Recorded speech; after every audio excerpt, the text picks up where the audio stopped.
The James Wrabel Show. WKNJ 90.3 FM.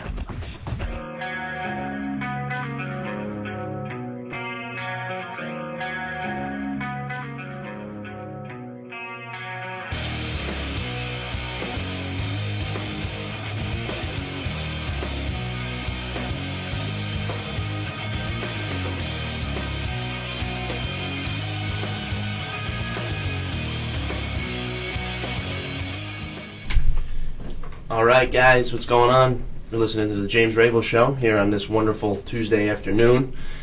I'm here with my buddy Dave. Hello. That's a little loud. There we go. That should be pretty good. Well, basically what's on tap for today is basically what's been on tap the every other times that we've been on this show. I'm going to do a little stupid news for you. I'll rant about hockey later on. And of course it is Double Play Tuesday, so we've got some good song blocks out there for you. So let's get right to it since Dave's on a tight time schedule today. And don't lie to the people this week. Give them the double play and not one song just to tease them. I did. See, I didn't want to play a double play Metallica last week because you'd be here for a half hour listening to their stuff. So that's why.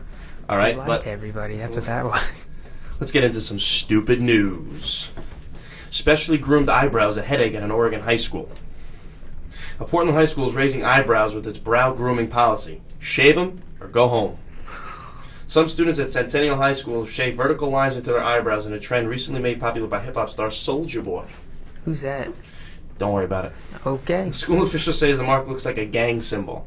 Said, I wish they had this policy at work, because there are some people that have got the bushiest eyebrows I've ever seen. I want to take a... Shave them or go home. Got a lot of blinky kids in that school, don't you? I want to take a weed whacker to their head. Centennial administrators are telling home, students... blinky. Administrators are telling students with the lines that they can't return to school unless they shave their eyebrows off. How about that? They wanted everybody to look like Steve-O in that episode of Jackass where he shaved off all of his hair on his body to go swimming. He looked like Uncle Fester. Hey, Blinky, pay attention. Assistant Principal Mark Porterfield said the students are not suspended. They're not allowed in school until they cooperate. 4 students have been sent home, one returned with a bandage covering the shaved brow. So we get the idea that the people over there in Portland are got nothing better to do than to tell their students, listen, get those eyebrows under control, you can't come into school.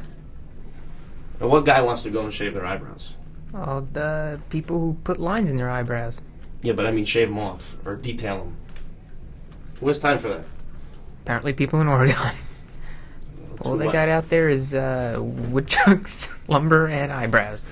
Woodchuck chuck. We don't dictate policy for any schools, Officer David Schmidt of the East Mullamath County Gang Enforcement Team said. We just tell them what we see in the latest trends. This is a way for them to identify each other. In a school setting, it intimidates other kids. East Bumble. Because I know when a kid comes up to me with lines in his eyebrows, I'm going to be intimidated and run away. I'm more freaked out when he has no eyebrows. Exactly. What's this kid's problem? This one's a little bit off his rocker. Shoot him with a tranquilizer. Now, you think of a perfect wedding night. You think of everything going smoothly, everybody in your family having a good time, celebrating, enjoying the moment. I think about when they go home. You think about when they go home. Not often do you think about them ending up in jail that night, do you? If it's my family, you do. Well, maybe mine, too. Newlyweds jailed after a brawl at a Pittsburgh area hotel. A newlywed couple spent the night in separate jail cells, she in her wedding gown, after police said they brawled with each other, then members of another wedding party at a suburban Pittsburgh hotel. The fight started Saturday night after the reception when he knocked her to the floor with a karate kick in the 7th floor hallway of a Holiday Inn. It's tradition. Who the hell's going Tekken on their wife on their wedding night? It's their tradition. It escalated when she attacked. It escalated when she attacked 2 guests from another wedding party who came to her aid. Police said. It was one of those Shawn Michaels super kicks. Yeah, really, somebody got sweet chin music. The melee moved to an elevator and then to the lobby where the couple threw metal planters at the 2 guests of the other party, causing minor injuries. It was pretty wild, Dave Seiska said. Were you there? No, Oh, that's not different, at all. Dave. Sorry. Dentist David E. Walichowski and Krista Vadamio had married a month earlier in the Bahamas but repeated their vows Saturday at a reception for 150 guests. They were checking into the room when the argument began. And then that's when the dentist decided to kick some teeth out of his Maybe he had bad business. He needed some extra cash. Your wife's not paying for this. It's her health insurance. No, she's not paying for it. Yes, Wrabel. Authorities charged them both with simple assault, criminal mischief, and disorderly conduct, and the bride with the additional count of public intoxication. That's always fun. They face this May 7th preliminary hearing, at which point the husband will then give his wife a pedigree, and that will be the end of that. Nice Brooklyn smile. That might be a little too vicious. This is an American History X. Okay? And, of course, as is tradition with this show, we are on to our final stupid news story of the day. Please don't bang your hands on the table and you just blew out my eardrums. What? Actually, no, it made the left earpiece over here work. Perfect. This story especially goes out to Dave. Getting paid to drink. Because who wouldn't want a job like that? I'm going to be a college graduate soon. I need that kind of job. The next sentence I'm about to read is what was posted in the newspaper. Found. Drinking companions to join elderly gentleman for a friendly beer at his local pub. Replied, Dave Salon. Mike Hammond was bombarded with offers after advertising in his village post office for someone to accompany his 88-year-old father, Jack, on visits to a Southern England pub from a nursing home. He offered the lucky winner £7, $14, in case you didn't know. An hour. Yeah, I really didn't know. An hour, plus expenses, and after sifting through applicants, decided on a job share. Drinking duties are to be divided between a retired doctor and a former military man. Those are good stories. Dad's now going to be going down to the pub several times a week. 3 with his new friends and twice with me, Mike Hammond of the Times told on Thursday. I want to give him some of his old life back. Wheel him down to the pub. A nice little wheelchair. Where's the pub? I'm thirsty.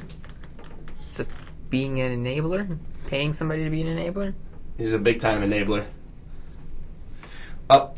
Dave just gave me the nod and saying he wants to get the F out of here. He's had enough of my crap. No, actually, I don't really want to leave. I have a presentation to do. I don't see this happening. What's the presentation on? Netflix for MIS class. MIS? MI6? MI6, yes. MI6 class. 007? Are you training? It might be. Now I'm going to be killed for mentioning this on air. Thanks, Wrabel. Appreciate that. You got it, odd job.